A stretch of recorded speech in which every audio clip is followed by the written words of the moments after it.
Many people in this world disagreed with Charlie Kirk.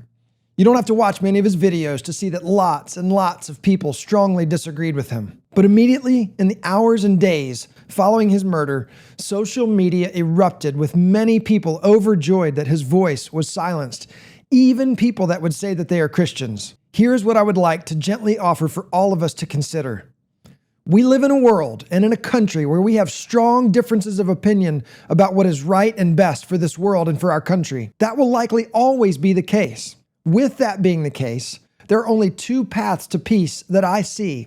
In other words, if you want to live in a world where people believe what you believe, there are only two paths to accomplish this. Number one, we get better at discussing our disagreements in a way where we can disagree with each other and still love each other such that the wrestle with ideas is what brings us to unity. Or number two, we eliminate the people that disagree with us such that the only people left in the world believe like we believe by brute force. I would hope and pray that we could all agree that the first option is the right path towards peace and unity. Murdering Charlie was an affirmation of Proposition 2, and that ought to make all of us extremely sad. Because if we go that route, we will no longer be able to assemble peacefully. We will no longer be able to go around without the fear that someone who disagrees with us is going to murder us.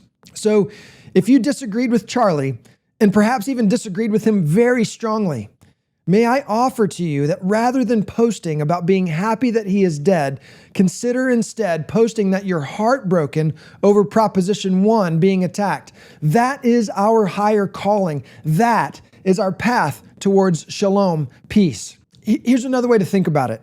If you disagreed with Charlie and you post that you're happy that he's dead, then what you are also communicating is, it might be wrong to kill Charlie, but it's not more wrong than him being alive. You're saying that killing Charlie is wrong, but him being alive and sharing his opinions is equally wrong. There are people in this world who are going to hear that and decide that while that person might even believe that murder is wrong, it's a necessary evil in order to deal with this other evil, namely that this person is alive sharing opinions that you strongly disagree with. I would like to offer for your consideration that murdering Charlie in front of his wife and beautiful children and hundreds of impressionable young people was massively more wrong than him sharing opinions that you disagreed with in the battle of ideas. If you disagree with that statement, then you're contradicting the very thing that you condemned Charlie for. I would like to offer one other thing for your consideration. My wife and I have misunderstandings about something as silly as cleaning the kitchen. We have to work hard at communication, even over little things. If that's true, then it's massively more likely that we'll misunderstand each other about topics that we're passionate about. So maybe you're right about what Charlie believed, but I would like for you to consider that you might have misunderstood him, but now we can no longer ask him. Listen, Charlie was not perfect. He himself said that many times. I have no doubt that there were times when his passion might have been misunderstood as unkind and unloving, but even if you're right about what he believed, we must fight for the higher good of making peace with people we disagree with by entering into conversation, not eliminating people we disagree with. Even if you disagree with Charlie, what happened the other day was an attack on us all. Now, let's say that you believe that gun control is the way to eliminate gun violence. Perhaps.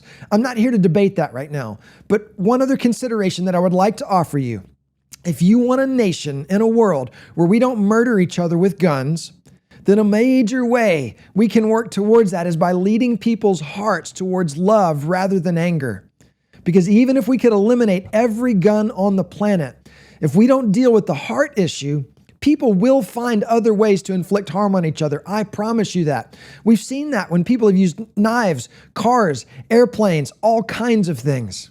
So please, please, please consider that our greater good is a nation where we can disagree with each other and still love each other and discuss our disagreements.